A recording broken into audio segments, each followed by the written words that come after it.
It's my pleasure to be here today. I will be talking on the topic caring for transgender individuals. So I have no financial disclosures. The objectives of today's topic would be to define transgender and associated terms, talk a little bit about demographics of transgender identities, understanding the basic procedure for hormone transitioning. We'll talk very briefly about that. And we'll spend some time talking about health conditions in transgender individual. And I would also like to introduce adult transgender care at UAB. So let's start about learning about the terms with the help of the gender unicorn. So it has various symbols, and it will help us talk about or define various terms associated with gender health. So gender identity, as we can see, there is a rainbow next to it, and the unicorn is thinking about the rainbow. So gender identity is something that is inside of us. It is how we feel about our own gender. And then gender expression is different from gender identity because, as you see, there is a green dot, and this green dot is outside of the unicorn. So gender expression is what is visible about your gender to other people. How much do other people read you as masculine, feminine, a bit of both, something else, perhaps nothing at all. And the gender expression can depend on how you talk, walk, act, or even depending on your body shape.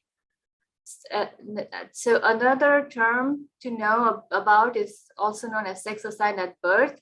And this is a more fixed term, and this is something that was assigned to you by your doctor or midwife when you were born, based on your physical characteristics, mostly based on external genitalia.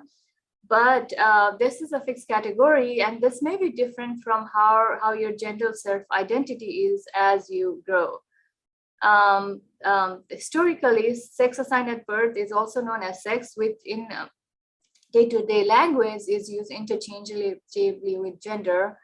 But we have to know that there are differences between sex assigned at birth and gender identity, and this is very important when we talk about transgender people. And the next thing is, when you see near where the heart of unicorn should be, there is a pink heart and an orange heart.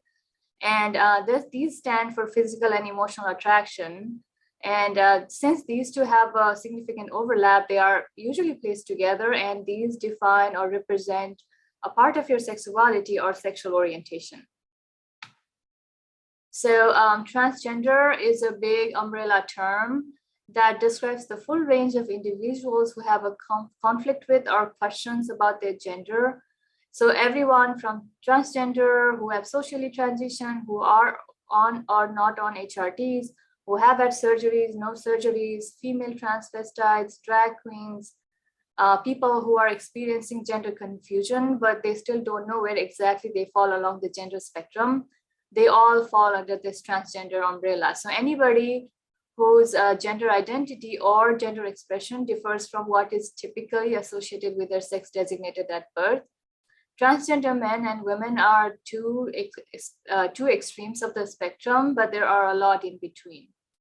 So transgender male is somebody who is assigned female at birth, but identify and live as men.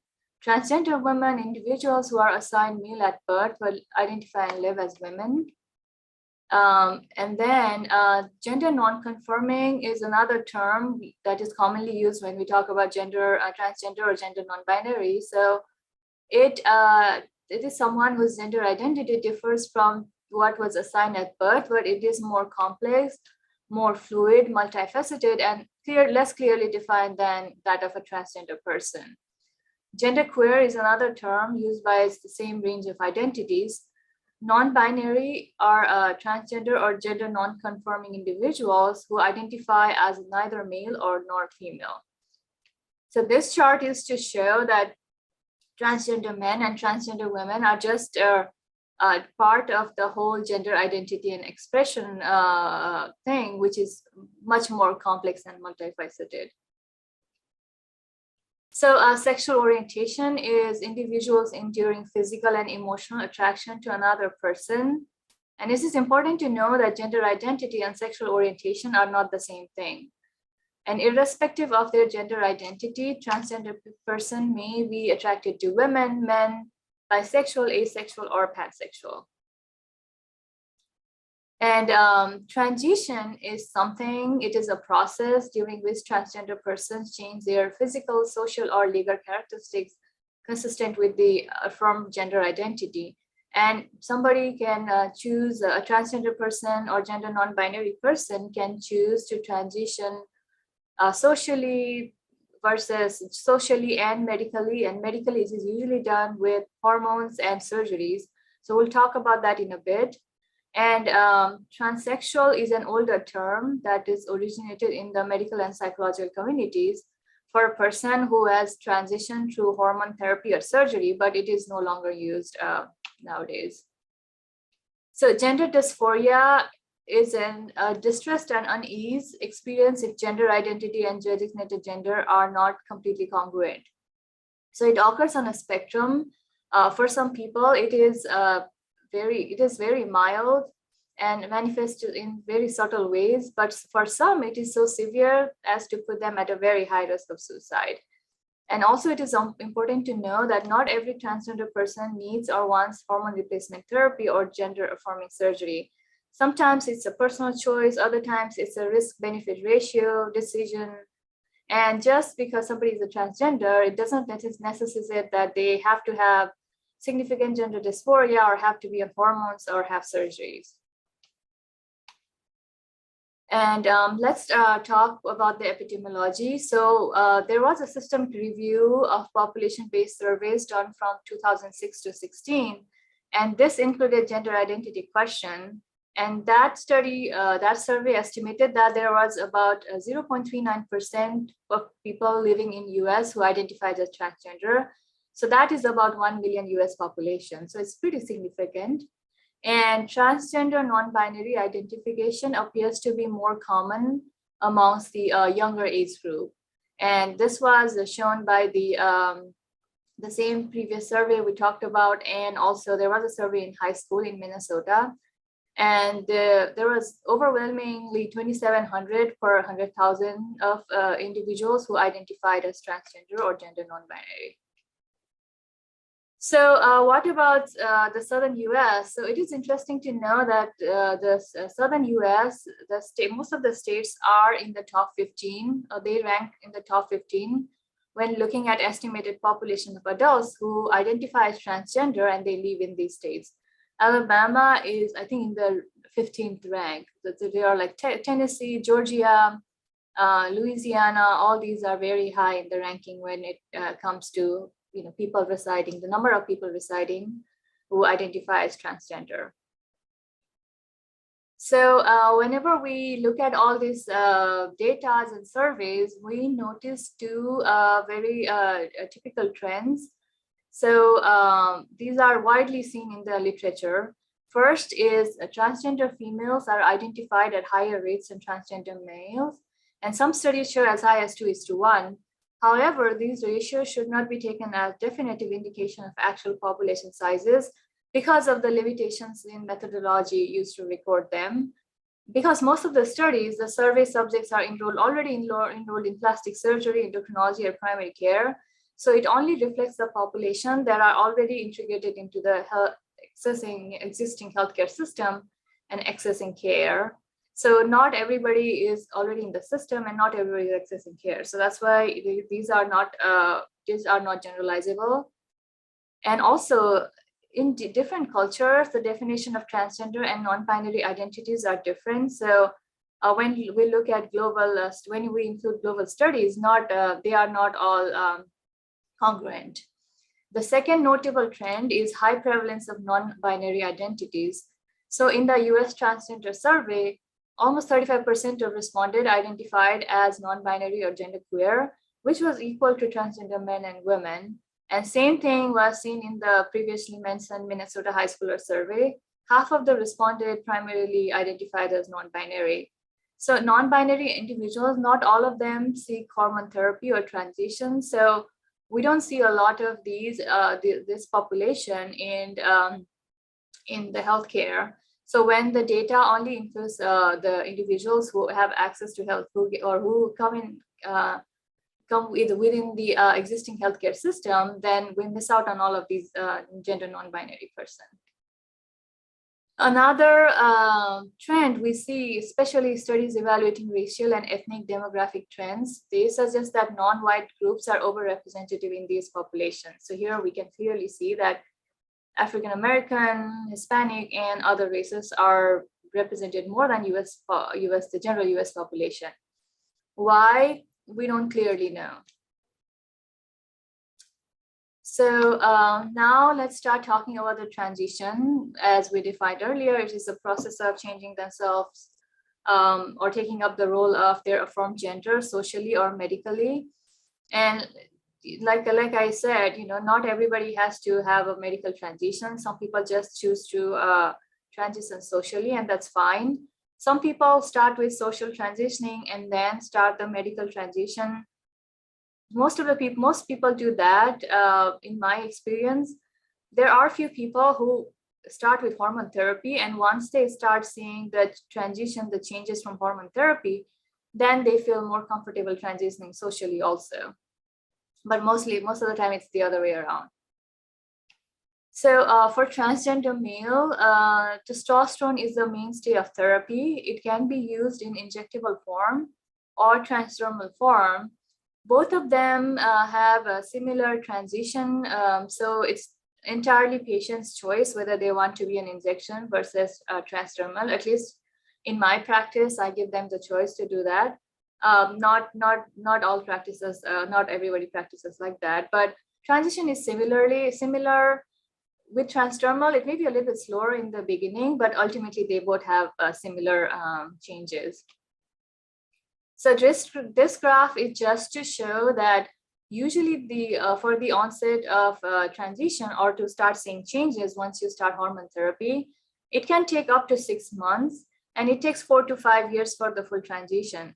And this is very important, especially when starting somebody on hormone therapy, is because you have to be very clear about expectations and set the expectations from the beginning, because they have waited so long for the transition, and when they don't immediately start seeing changes, they become frustrated, don't take the hormones consistently, start changing providers.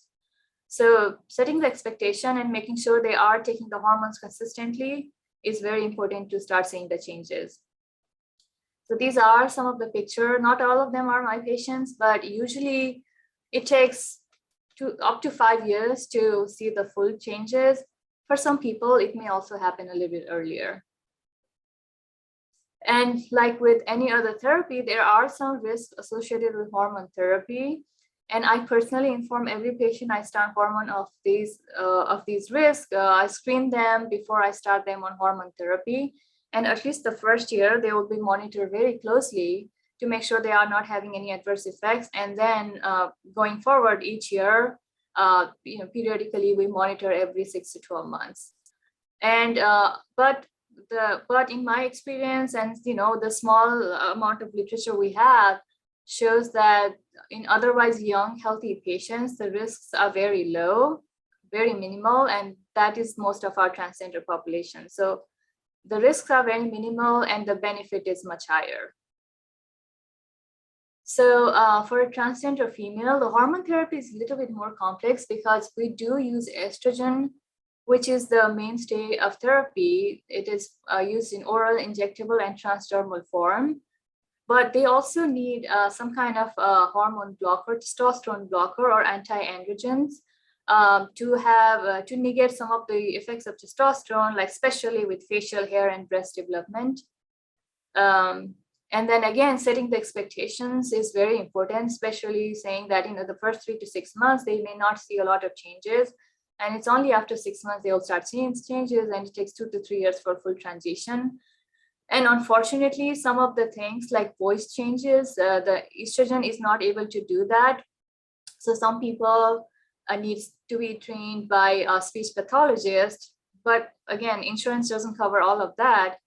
So more and more people have been getting in training with online coaches or just practicing, watching YouTube videos. And a lot of them have very good success with that. The other thing that hormone doesn't take care of completely is decreased terminal hair growth, especially facial hair.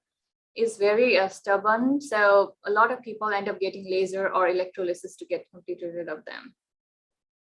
So these are some of the changes from the hormone therapy in women, transgender women.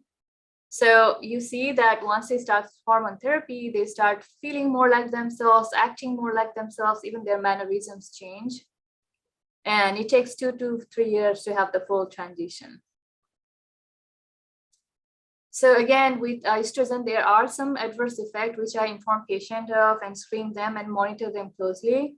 But again, in this otherwise young, healthy transgender population, the risks are very minimal and the benefit is much, much greater.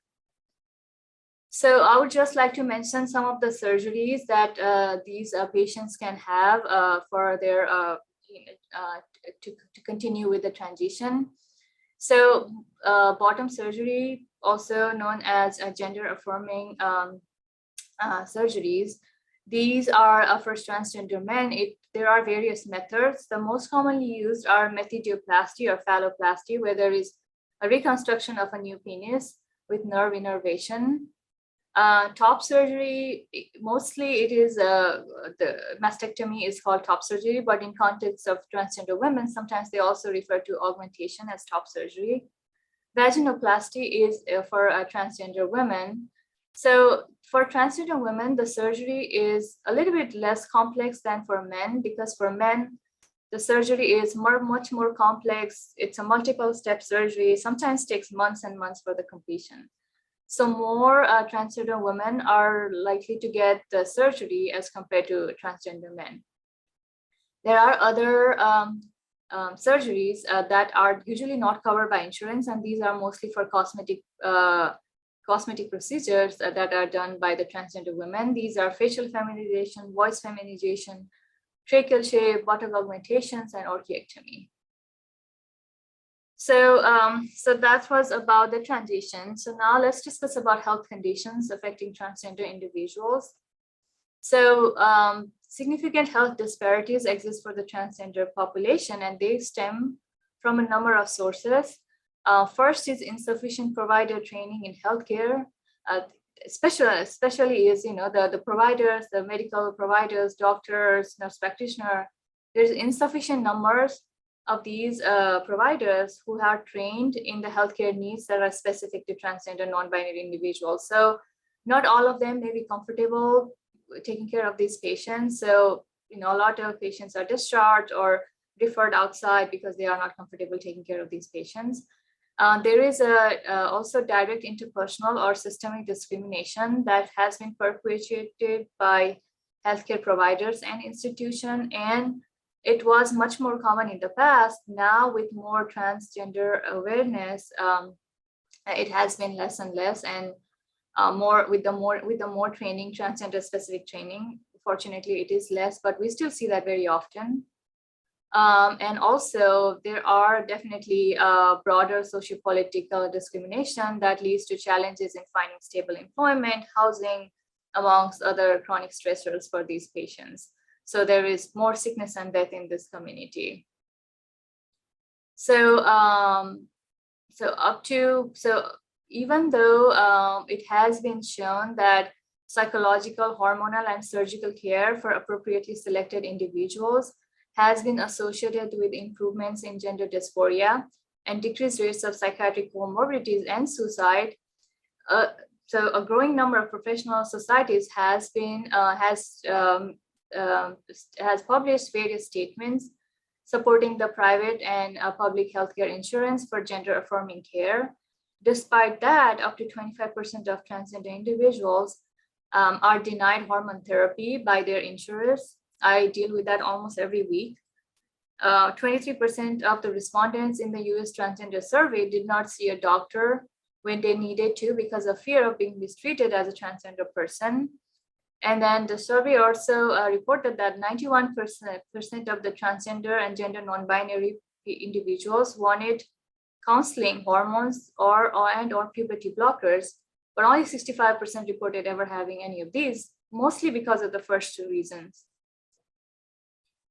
And there is a big mental health issue and substance abuse issue amongst transgender people. the US Transgender Survey showed that serious psychological distress and suicide attempts was at 40%, which is 9 times higher than the national suicide rate in the general population in these patients. So it's alarmingly high. And 7% of respondents had attempted suicide in 2015 alone, then they collected that data. So that was a very big number. Hence, inadequate medical treatment of transgender-related health issues and psychiatric disorder has direct consequences, as we can see. So, and there were some other studies. This was one of the largest study to date that showed there were 50% of the transgender individuals had at least one psychiatric diagnosis, which was much higher as compared to their cisgender counterparts. And the most common diagnoses were major depressive disorder and generalized anxiety disorder, again, much higher than cisgender population. And it was shown that family support, for these transgender people, because of all these mental health issues, family support really matters. So in 2015, 40% of transgender people were surveyed by the National Center for Transgender Equality, or NCTE, and they had families that were either neutral or directly unsupportive of their sexual orientation. And studies have shown that studies show that people who had familial support experienced less homelessness, decrease in suicide, and decrease in psychological distress as compared to people who did not have family support. And there are a few studies which have looked at substance abuse issue also. So in the National Survey on Drug Use and Health in 2015, there were questions on sexual orientation that were added to the survey. And this was done for the first time in 2015. And they saw that the sexual minority, which included the LGBTQ community, had much higher rate of disorder, alcohol use disorder, substance abuse disorder, as compared to their the sexual majority. They did not look at transgender specifically, but they were included in the minority group. Some of them were, at least. And this was confirmed by the US Transgender Survey in 2015, where it was seen that the substance abuse and alcohol abuse was much higher in these population. And we also had done a small retrospective study on our gender health clinic population. And it was shown that up to 51% has positive diagnosis of psychiatric illness. 3 most common were depression, anxiety, and substance abuse. And and of note, 82% of these patients had more than 2 diagnoses. And this isn't unpublished data yet. So I would like to touch briefly about HIV and transgender population, because sexually transmitted disease, especially HIV, is a big healthcare issue for this population. There is estimated worldwide prevalence among transgender women of 19%, and some of the observation study around the world show that it may be up to 50% almost for the transgender women. And they are 49 times more likely to be living with HIV than other adults of reproductive age group. And similarly with the limited data, it was seen that 8% of transgender men also were living with, estimated to be living with HIV. And this is another study that showed that HIV disproportionately affects people of color, where we can see it's very obvious here. And so now, while we are talking about healthcare issues in transgender population, I would also like to touch base about metabolic effects of hormone therapy in these transgender patients. As compared to, there are some studies that have looked at the metabolic effects as compared to the baseline prior to hormone replacement therapy. We don't have any big studies, and most of the studies or the literature we have shows contradictory data. There are a few consistent things we have seen is in transgender women, there is increase in high density lipoprotein or HDL, and decrease in creatinine, which is always all the data, even in the past with estrogen, have shown these effects. Triglyceride, however, did not show a statistically significant change. Some studies that were high, some neutral. For transgender men, there was significant increase in BMI, creatinine, hemoglobin, and hematocrit, which is also seen in in the studies related to testosterone even in the past on cisgender men. And all these changes are, even though they are statistically significant, they were all very minimal for both cohorts. And in our gender health clinic, we saw when we looked at these metabolic parameters in transgender women on hormone therapy as compared to the baseline, we saw that there was some changes in BMI from baseline and systolic blood pressure, but clinically all those changes were very minimal. Hence, we see that there could be some metabolic effects, but all of them are very minimal, especially in a young healthy patient. So, and as long as we monitor them closely, there is really no increased risk of any health disorder or any big metabolic changes in their overall health. So I would like to show or introduce our gender health clinic. It was established in July of 2020. It is one of the few centered in Southeastern U.S. Which specializes in gender health care. It is located at Whitaker Clinic. The contact person is Brianna Patterson. It is a comprehensive interdisciplinary approach to both the medical and surgical management for gender health or people, transgender, gender non-binary patients. I'm the endocrinologist there. We have experts in urology, plastics, psychology, infectious disease, internal medicine, and voice therapy. And we provide hormone therapy, psychological evaluation and management, voice therapy, top and bottom surgery, including breast reconstruction, vaginoplasty, metidoplasty, and phalloplasty. We also provide them counseling for STDs, testing and management of STDs, including HIV. And we also have started doing pap smear for transgender men. So this is our logo for the clinic. And we have a few ongoing studies at UAB currently. So these are the studies that we have, and we are we are also using our gender health clinic to support research efforts and collaboration. And we welcome any other additional collaborations in the future other than what we have already going on. So I would like to conclude my presentations with some concluding thought.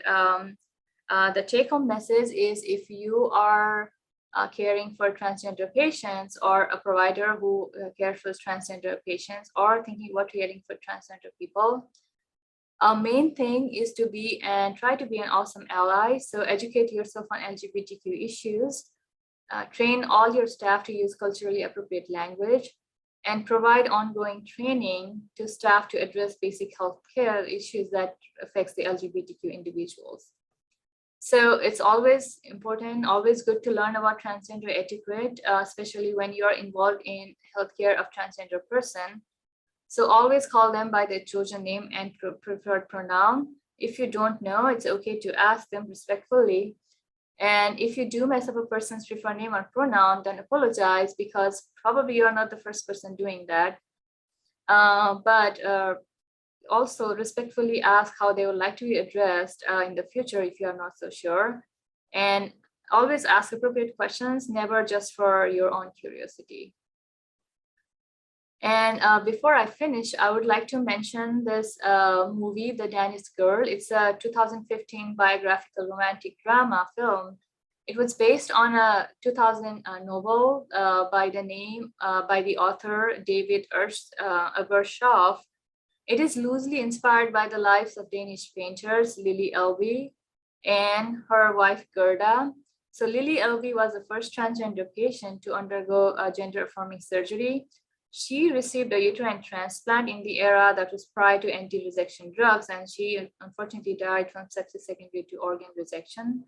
So this movie shows what the desperation of transgender person is. It is real, and some will do potentially life-threatening things to obtain hormone and treatment to affirm to their gender identity.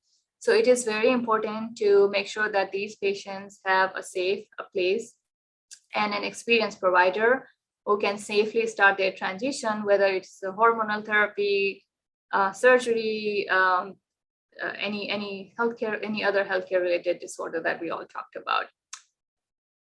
I would like to acknowledge my Gender Health Clinic team and my UAB team. And this is the picture we took on the first day of our clinic. This is me. This is our program director, Brianna. This is our surgeon, neurosurgeon, Dr. Sof, who does the gender reaffirming surgeries at Gender Health Clinic.